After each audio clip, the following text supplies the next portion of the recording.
Welcome everyone to this show live with Carnegie Hall. I am Yannick Nézet-Séguin and I'm really honored to have been asked by Carnegie Hall to host this second show of this series. You just heard, of course, the most famous notes of every symphony ever written, Beethoven's Fifth Symphony. This is what draws many people to like classical music. This is what drew me as a kid to start conducting and to have the chance to conduct it with many orchestras around the world in my career so far, and especially that performance with the wonderful Philadelphia Orchestra a month ago. So on March 12th, that was just when the world was starting to get silenced one day to the other and everywhere in the world.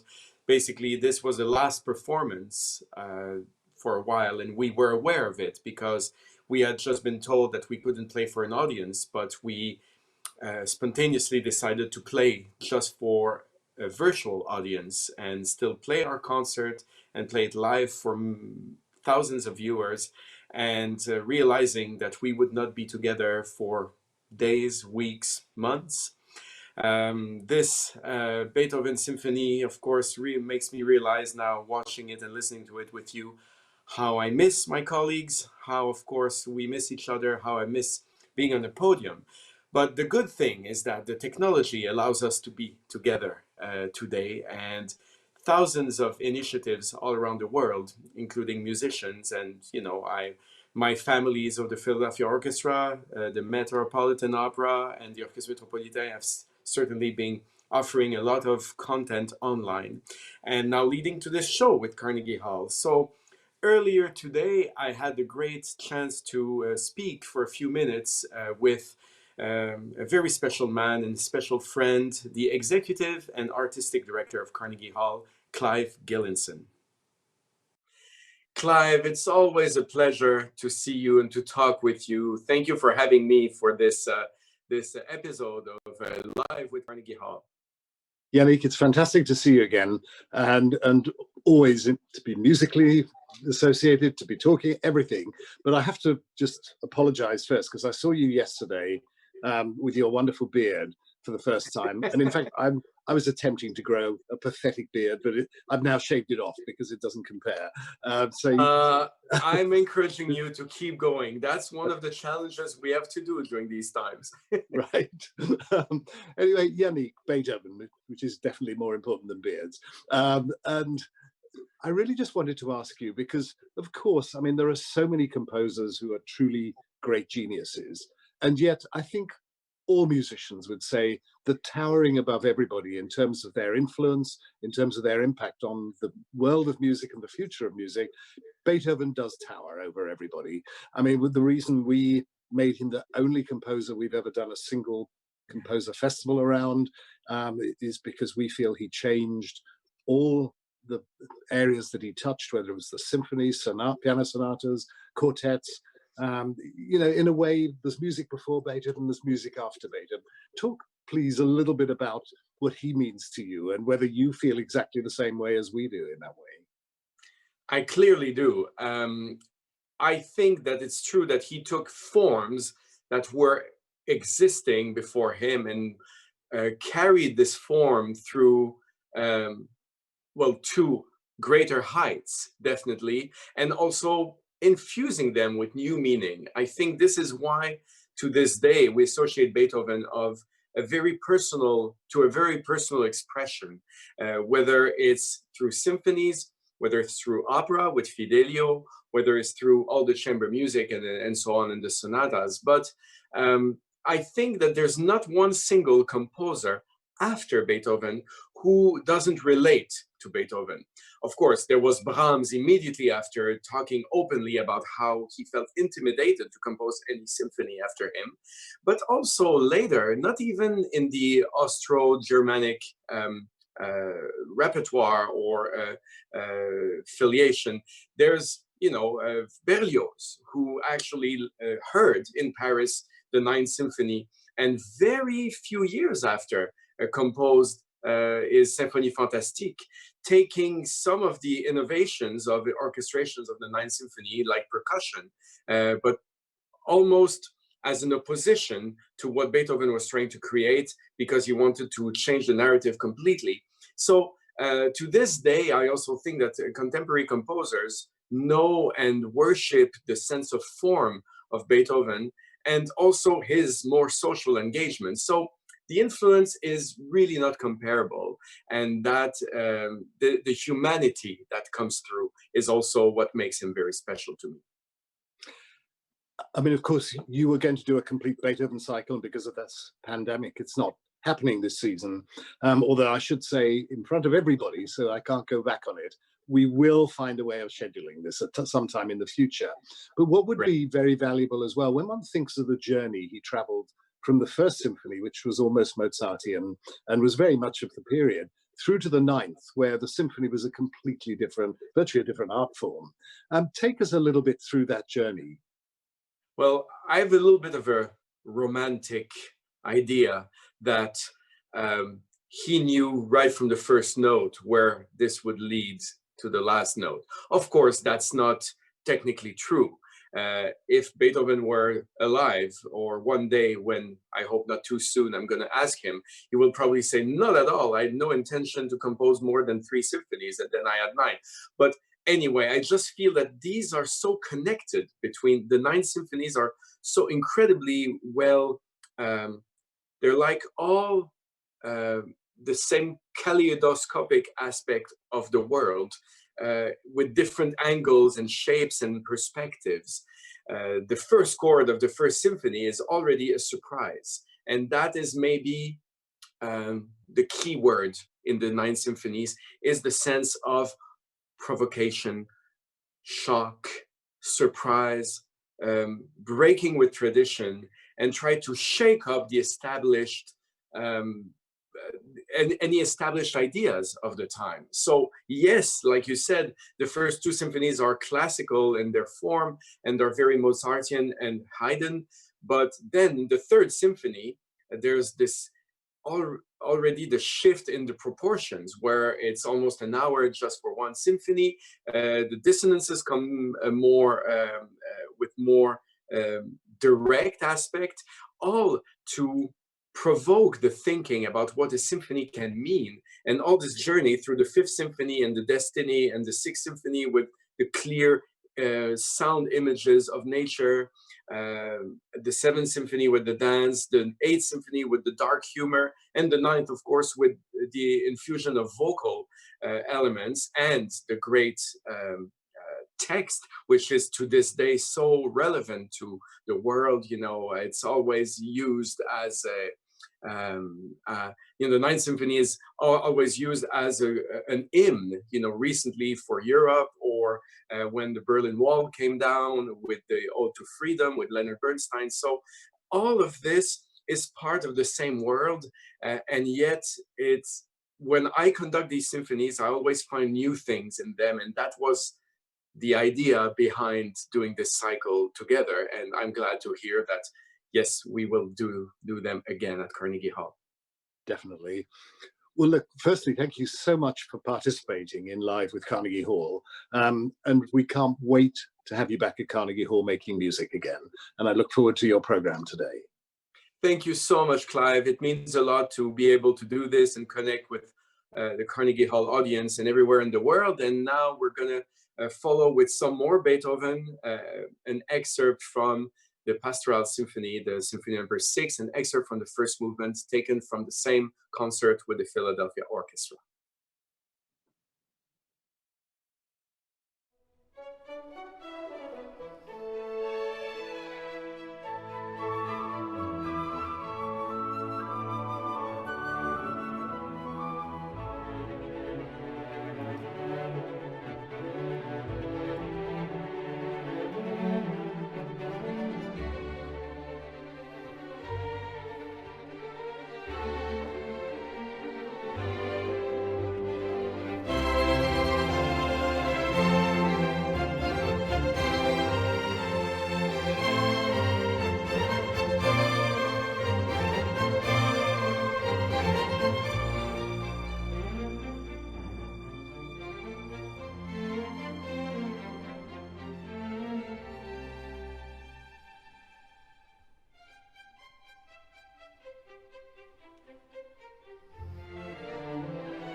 Nature's awakening, an awakening of feelings, going to the countryside. This was Beethoven's description of this movement from the Pastoral Symphony. I'm talking to you actually from Montreal, my home in Montreal. And, you know, in this part of the world, like many parts, it should be spring. But guess what? Today it's snowing. So that's why I'm having actually some tea.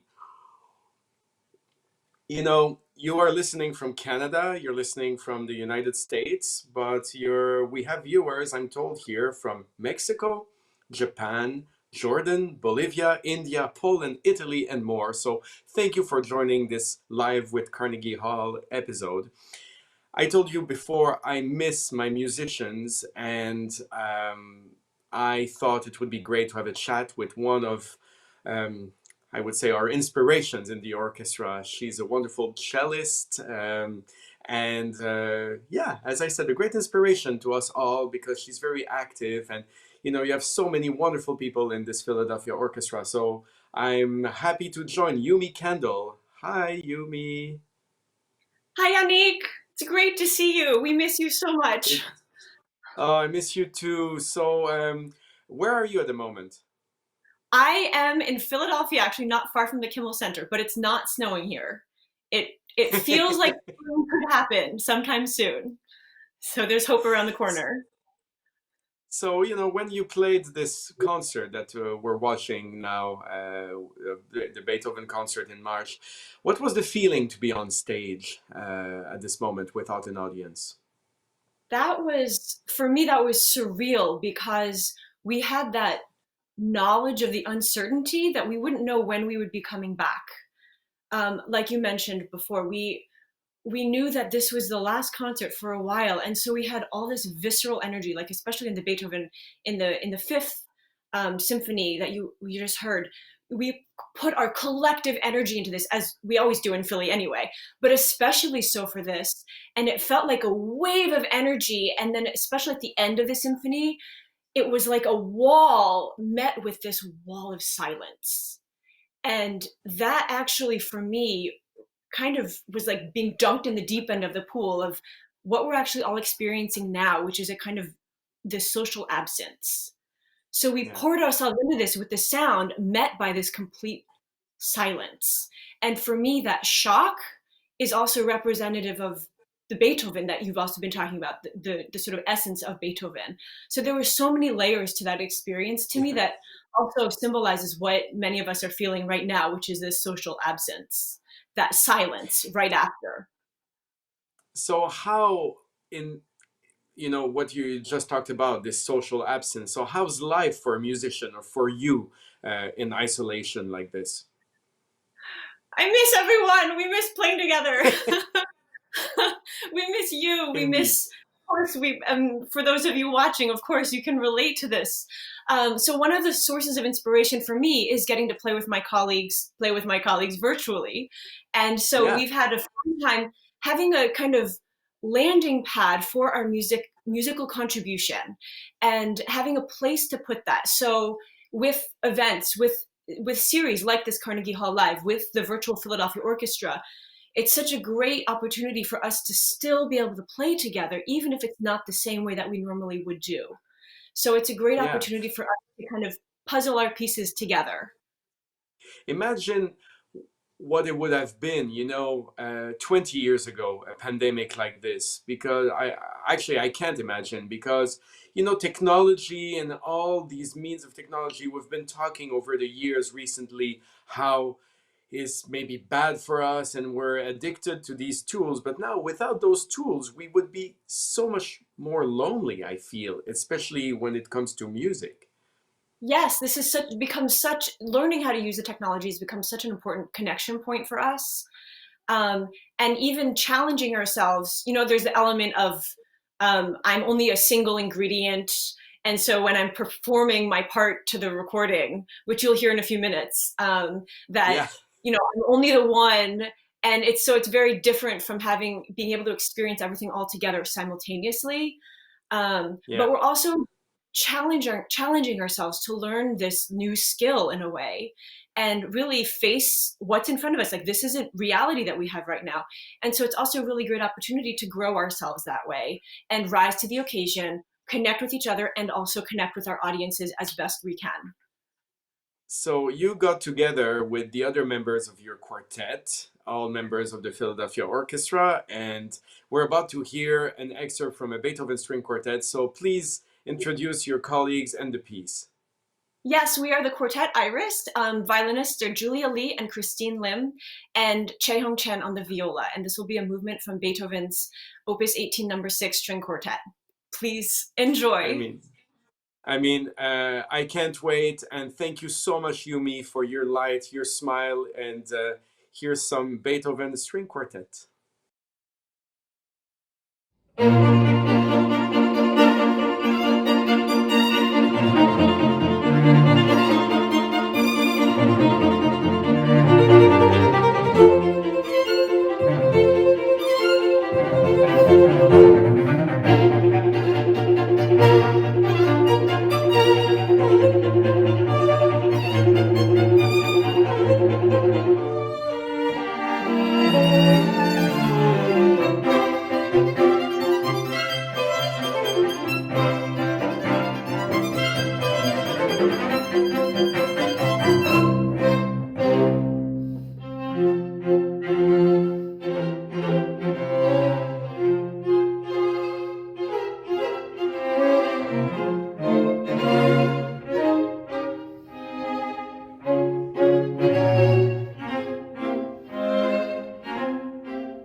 Amazing colleagues. I really truly miss them, and amazing that technology allowed them to still feel the music this way from a distance.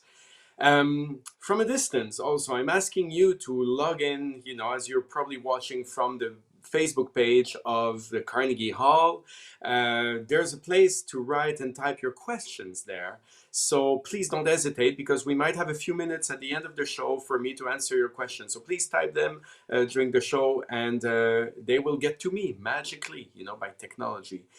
Here's, after a string quartet, another quite unusual pairing, a trombone quartet piece by Beethoven. So this is an opportunity in 2020 to explore the lesser known Beethoven. And after that famous concert now on March 12, our trombone section in the Philadelphia Orchestra got together on the stage with still this very special emotion, having played for an empty hall, and recorded those Three Equali for a trombone quartet. They sound to me like a choral piece that we can still hear harmonically as Beethoven, but you can imagine human voices. So Nitzan Harros, Matthew Vaughn, Eric Carlson, Blair Bollinger, Beethoven Three Equali.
For more content like this, please also visit the website of the Philadelphia Orchestra, philorg.org.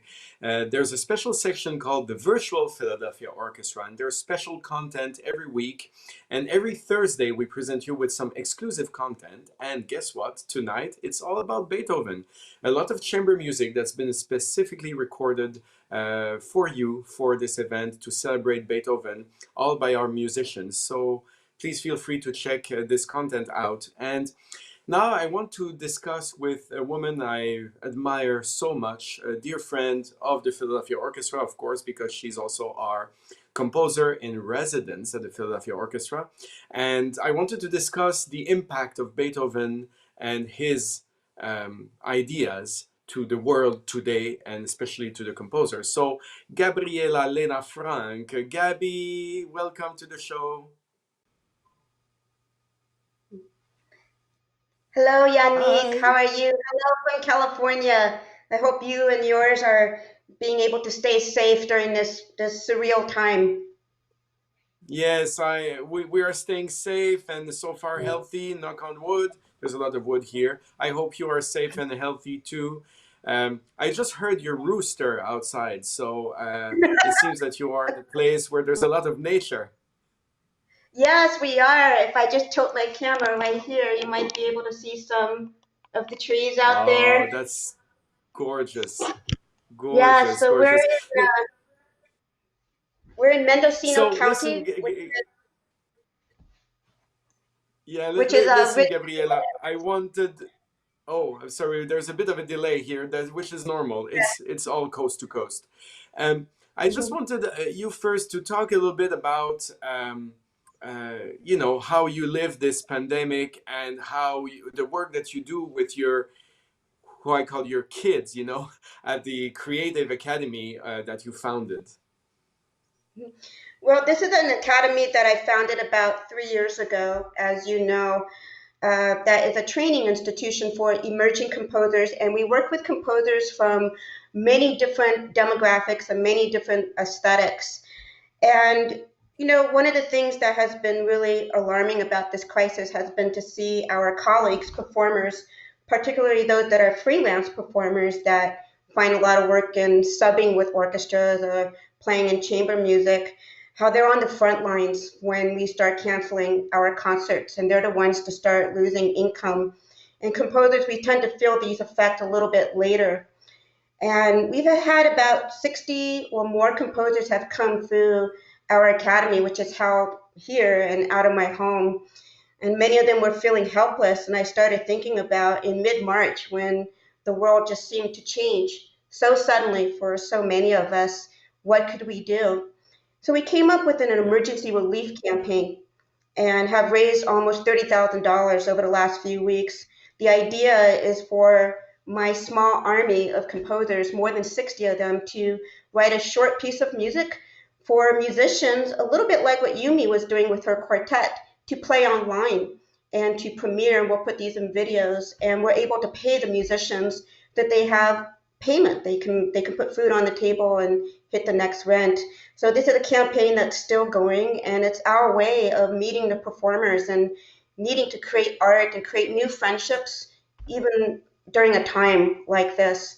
And Yannick, you actually know 3 of these composers that are contributing pieces to this campaign because you invited them to participate in this wonderful Beethoven Now project that you started.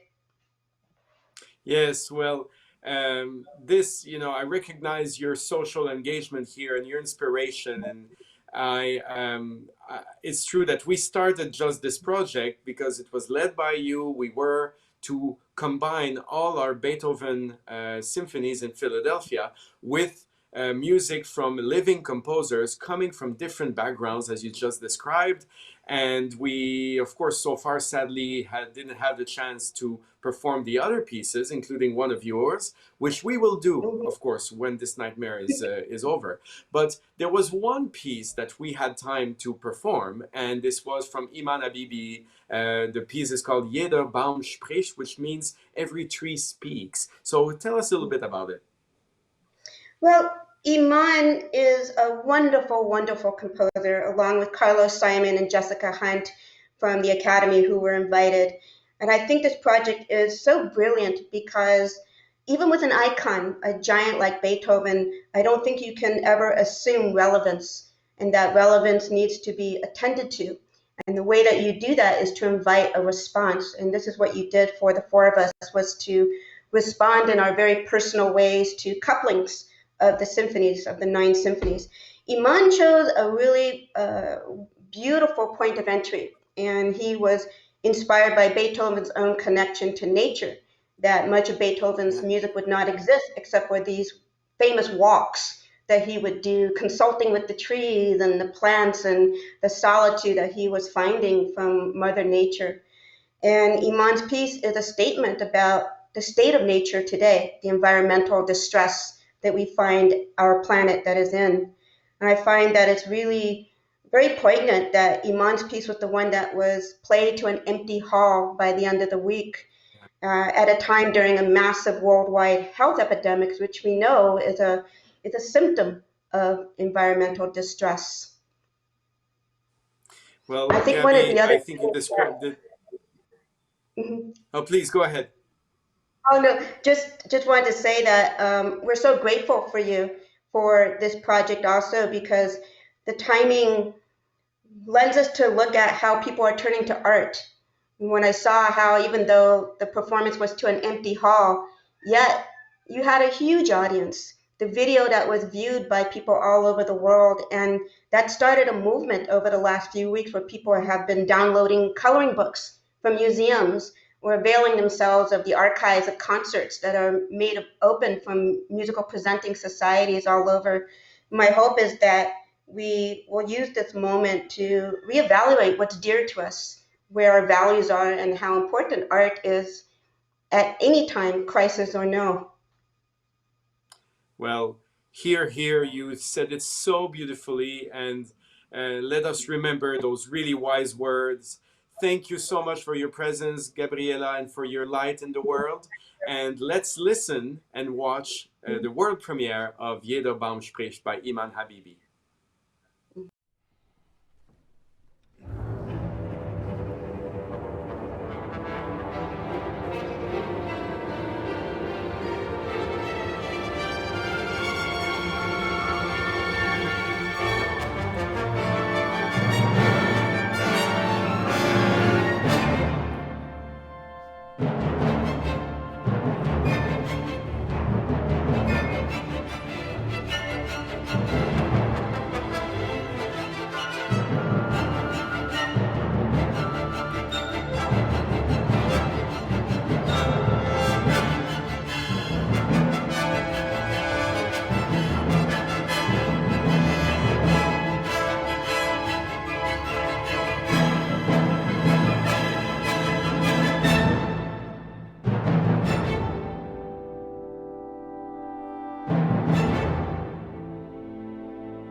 And, you know, this piece, the very end you just heard, was meant actually to be segue, attacca, to the first few notes of Beethoven's Fifth Symphony that you heard at the beginning of my show. This is what we did, and now we broke it up just to be able to focus on each music. But yeah, we're gonna play this again for sure. Thank you, Iman. Thank you, Gabby.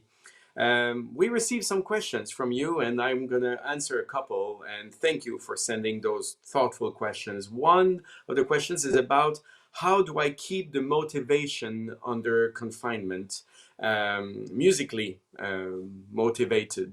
And in my case, it's been relatively easy because I had the good fortune to have my piano tuned at home just before isolation. And I usually don't have time with my conducting life to play the piano as much as I would like to. I played piano at Carnegie Hall earlier this season. Winterreise, Schubert's Winterreise with Joyce DiDonato was a great event in my life, but I never thought I would play piano at Carnegie Hall. I don't consider myself a pianist, but it's an opportunity for me to revisit pieces that I learned when I was a kid. So I take these books and I see fingerings and markings from my piano teacher when I was 12, 14, 15, and it's a good moment for me to reflect on my life as a musician so far. And this is something that in the fast pace of the normal life I would not have taken the time to do. And this is what I'm encouraging musicians, but also everyone to do. Find something that you normally don't allow yourself to do. Read a longer book or learn a new piece or a new concerto, not to have necessarily a short time goal, but a longer time one. And I think that's very good for the soul. And hopefully that's going to lead us to a slower pace. Another question was about precisely what does an audience bring live to a performance. So of course there's the obvious response, like Yumi said earlier, about the noise of the applause and the bravo. Of course we thrive on this, but it's much more than this. It's actually during also when we play, the silence, the intensity of the silence is also when we feel the communication and the energy. And as a conductor, I'm very much at the center of this because I feel the energy from the audience in my back and I receive it from the orchestra at the front. And that's absolutely amazing and unique. And yes, I think as musicians, we're communicators. So we want to bring the music, even though there's no audience that we can feel at the moment. But it's very important for us to have the gesture of giving our soul and communicating, even when we're deprived from the live event, which will come back. Rest assured, this is only a pause. So that's already the end of our show. What I want to say about Beethoven is also that not only nature, but politics, social, the adversity, winning over adversity of various elements, or even, you know, his own illness gave, and the courage he had to overcome his illness was actually what still is inspiring to all of us. And I hope that listening to his music at the moment is helping you having the courage under these very unusual circumstances. I want to thank my guests, Yumi Kendall, Gabby Frank, Clive Gillinson. I want to thank the entire Carnegie Hall team really for helping me crafting this show, which I hope will be the first of many. I want to thank all the Philadelphia Orchestra musicians for their support. And sorry for my alarm. You know, I wanted to make sure I would not run over time. And only a few seconds left to let you know that I think of you. I miss you all as an audience. I can't wait to see you again. Wash your hands, stay safe, stay home, and keep the hope in your heart.